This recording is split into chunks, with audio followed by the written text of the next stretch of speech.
on the back of a car in the middle of Raqqa. We're driving towards an outer post. Mehmet Aksoy had been working alongside Kurdish forces when the military base where he was stationed was attacked. He was the activist and London filmmaker killed by so-called Islamic State militants in Syria. Mehmet Aksoy had been working alongside Kurdish forces. Capitalism and jihadi Islam are hand in hand. They're not opposing systems. They're not endangering each other. Cultural Islam would endanger capitalism. That's why capitalism has never been able to take root in the Middle East. It's always led to chaos and war. Something by just force alone. You need to appeal to people's, not just their intellect, but their hearts. You need to appeal to people's metaphysical worlds, their emotions, you know? Forget everything else. I'm here in the middle of London talking to 50 people here about what's going on there, right? That's the power or the fire which warms me in order to be able to do all these things or say all these things.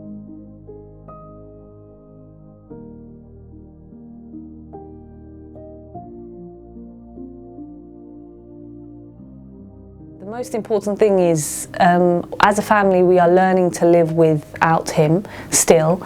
So, but feeling his energy around me, feeling that he's watching me makes me want to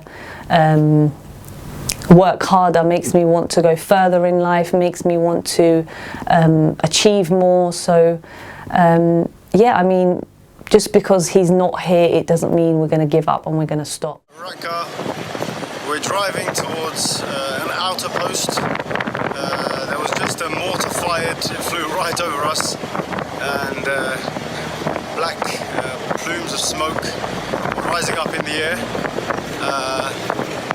And yeah, the war continues. We're going to come back.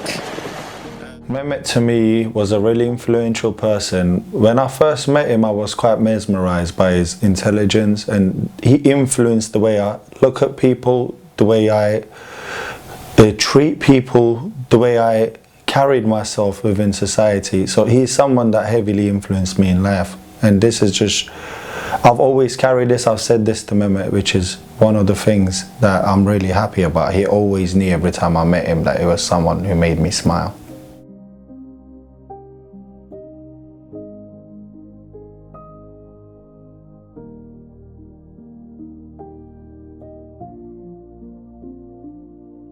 Caring individual, very emotional, a great friend, someone of great significance in anyone's life who we actually met.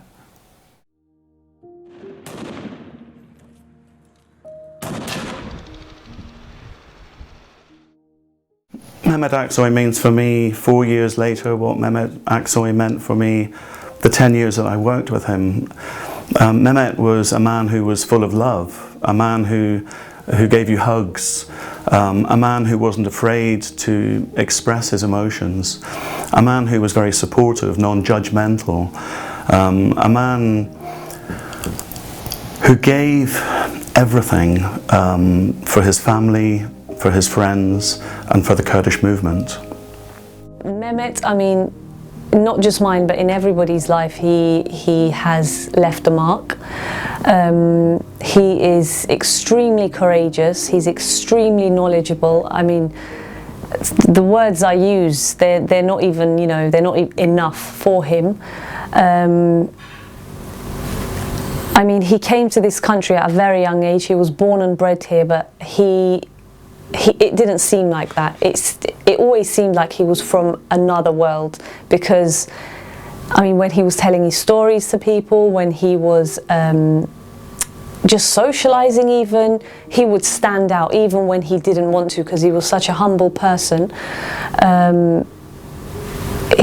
Every time he spoke to people, his eyes would be just glistening, and you would feel so engaged to what he's talking about.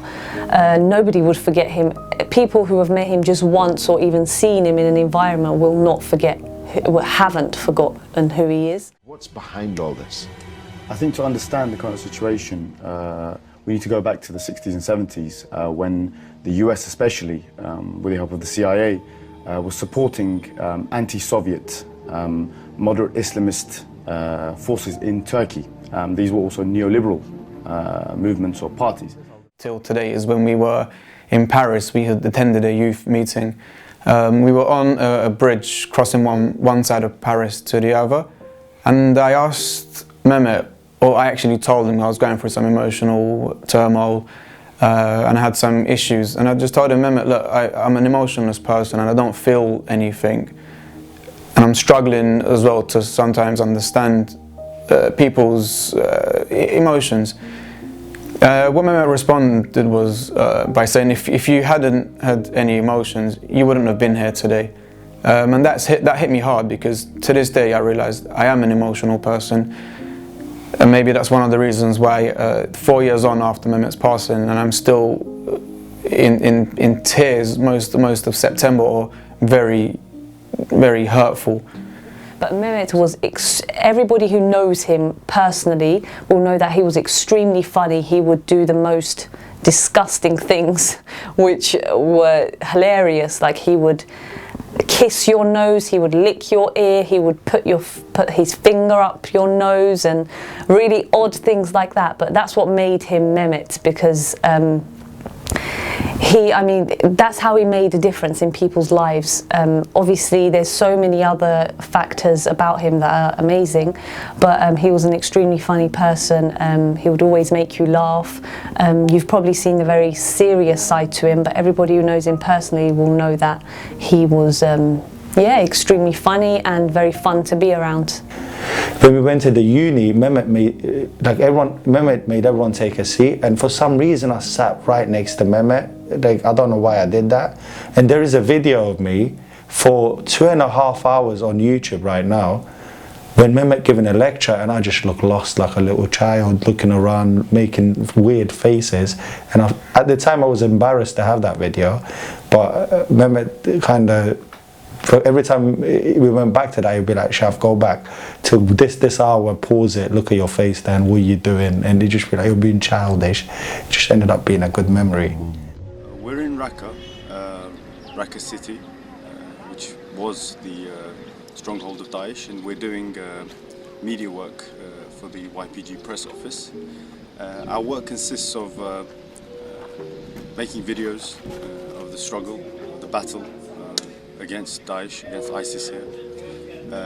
We make photo stories, we tell the stories of fighters, we make stories, make videos about rescue, liberation of civilians. Anybody who has ever met Mehmet Aksoy will never forget, whether it's you've known him for 10 years and you've campaigned side by side, or whether you met him, that one time, or he would always leave this huge impression with you. He would tease you, he would gently tease you, he would sensitively tease you. He would try to find a point where your level of politics. He would try and find that point and develop you from that point. He would. So from that moment on, Mehmet and I worked together for over 10 years, as I said. So many times that those memories are seared into my heart. That relationship with Mehmet, his character, for example, was something that I always aspired to live up to. He was a kind man. He always loved everybody, and everybody loved him. And this was through the affection and his basic warmth that he would show everybody. And I'm grateful, because on many occasions I did tell Mehmet, look, I look up to you, and I love you, Mehmet. Like, most people are afraid to say that, but I'm happy I could say that to him. No regrets there.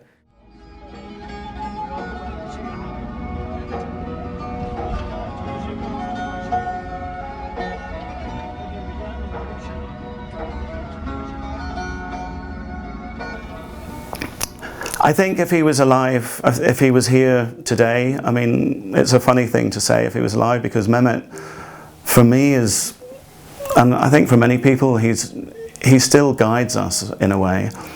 And I too, I sometimes ask him. I'll go to Highgate and I'll talk to him, and and I'll ask him about certain situations, and ask him, you know, how would he have done it. And I think he would have been, I mean, I now work as a proofreader for Media News, and I think he would have been proud of that. We worked together, we were the co-editors of Kurdish Question, and we worked on like a lot of social media projects, and videos and films. And so I think Mehmet would have still been in Rojava, I would imagine, and I hope that he would have. I hope that he would have been proud of me, but obviously not as much as I am proud of him, because in the Kurdish movement, you know, the very highest esteem is given to those who have fallen in this struggle, and in that way, it might sound very controversial, but in that way Mehmet has got the highest honour, which he would have been proud of himself for, I think. فراس عندما يراك عندنا يبحكي ناجي الرقعة جتكي أول فراس خورا چاخترن بگرن جارجارم دیمن بکشینن جارجار فوتوگراف ام دخواستن کاری که باش چه بکن دیگو باندور شر لسر گل لسر جیهان باشتر بکن ortır bırak ام جیبایی لبرن Since a young age, Mehmet always wanted me to be extremely successful, even more successful than what I am now. Sometimes he didn't realise academically I wasn't as clever as he was, and he always tried so hard for me to revise, for me to do my best at school, and I was a kind of middle student all the time, always getting C's, but finally, I think I was like 16 years old. I think he accepted the fact that I wasn't as academically clever as him. So then that's when we kind of became best friends. That's when he just wanted me to be happy, because he used to force me to do my homework, to read even more, and he realised that that's not really making me happy because he's forcing me so much. But he would, I think if he was watching, well, I don't know if I shouldn't say this, but if he was here, I think he would be very happy with where I am now. He knew I wanted to be a teacher, and he knew I was working towards that at university. He always supported me with my personal statement and the courses I did. So I think he would be really, really happy with where I am now, with the people I surround myself with right now. Now I've become really good friends with his friends. I wish that had happened before, but if he was here, he'd be really happy to see me. If he looked at me today, I would say he wouldn't be proud or he wouldn't be disappointed, because I'm still trying to make something of myself. And I think the thing that, I know he wouldn't say it, but he was very happy that we would actually look up to him, and me trying to live my life by Mehmet's code of conduct, if you like. He would be happy. He wouldn't say it. He was too proud to say it, but I knew in his eyes he was like happy that we were like looking up to him, and obviously today following in his footsteps. That's what democracy is. True, radical, direct democracy is the symbiotic relationship of these different groups, these different identities, these different ideas coming together. So we don't have to think the same. And I think this is the problem in the West also. We think we can only come together with people who think the same as us. You know, he inspired so many people, and he led. I mean, he was a leader. On almost every demonstration when he was in London, he would be the one on the megaphone. He would be the one leading the demonstration and organising it. I never forget the time actually when Ahmet Davutoglu came to visit London, and I ran out from the crowd and I ran to go in front of the convoy. And as I was pinned down by these police outside 10 Downing Street, and I was looking up and I was seeing Mehmet running around, screaming at the police, and so many other times of occupations, of demonstrations that we organised together. Stop the War on the Kurds.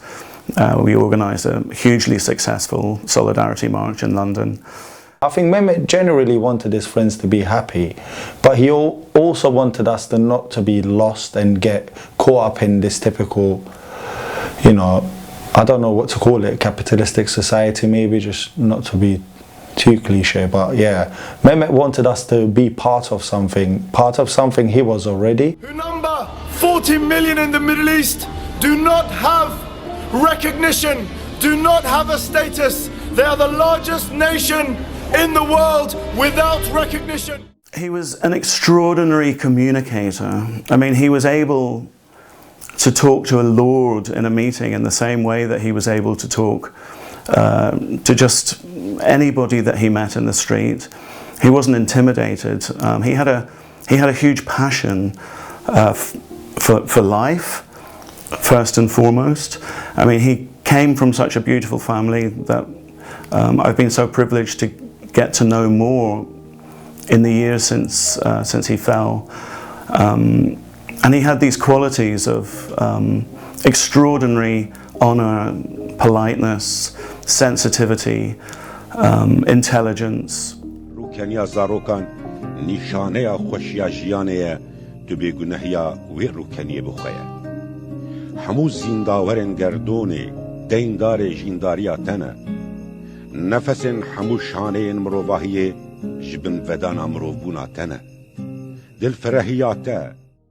I think because he had such a serious reputation, he felt like he needs to, you know, be at that level all the time. But the people who know him personally will know that he had a young soul. He was always up for a laugh. He was always wanting to have fun.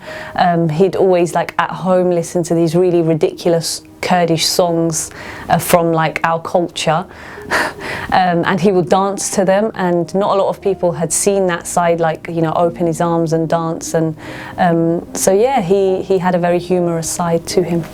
Mehmet was he had a personality. He wasn't this template character which just gave speeches, who just took a walk. Mehmet just was, because to most people Mehmet is this guy holding a microphone, but to me Mehmet was way more than that, and I feel so lucky to see that side of Mehmet, which most was unlucky enough not to see it. Yeah, he was amazing in terms of the work that he did around the movement, all these speeches, all these journalistic things that he done, all these writings, but Mehmet had so much more than that. If somebody, I think it's difficult for you to know Mehmet and not him touch you in your life, it changed your perspective in some way, because Mehmet was so full of love. We're very lucky to have known Mehmet, because his influence 4 years on is still as was the first day we met him.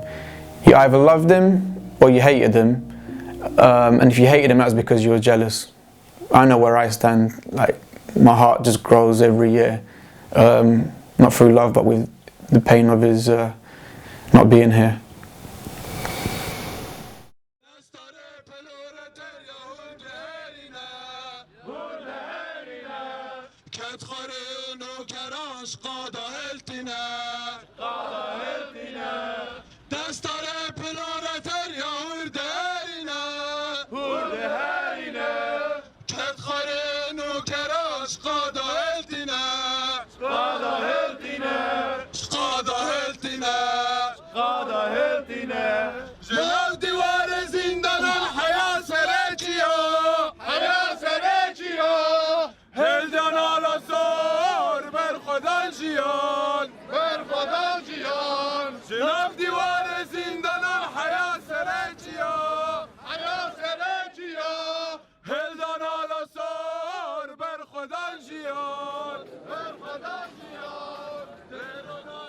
That day, because it was so fresh, I felt very numb. I don't feel like I felt much of a feeling.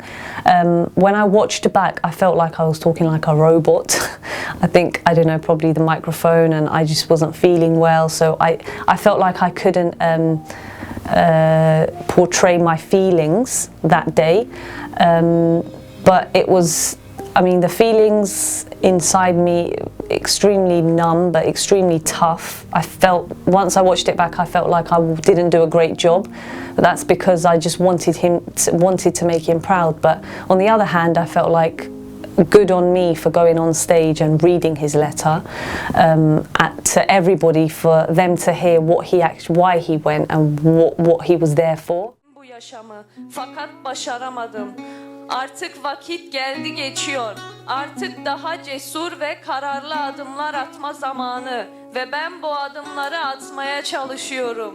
Bu anlamda bu adımları ve bu mektubu kendi kalemimle değil, denizlerin, mahirlerin, İbrahimlerin, mazlumların, beritanların, firazların ve önderlerin kalemiyle, onların bana kazandırdığı inanç ve cesaretle yazıyorum. Ben bundan sonraki yaşamımı kendi ülkemde, kendi halkımla iç içe yaşamak istiyorum. Beni ben yapan binlerce emek, olay, sevgi, acı, mutluluk, fikir, insan ve umut. The day of the funeral was, it seems like a blur. I can't really remember much. I don't really know how I walked from Haringey to Highgate, but obviously I had this strength in me. I didn't cry. I don't think I cried very much. I don't remember, but I've seen pictures and it doesn't seem like I cried, but I just had this strength within me that just pushed me. I mean, obviously carrying him was something different. It's a different feeling, but yeah, I just had this strength within me that just pushed me to go further. Even, you know, when it all happened, I just was getting angry at people who were crying and shouting around me, because that's not what he would have wanted. Evet, o bir kahramandı.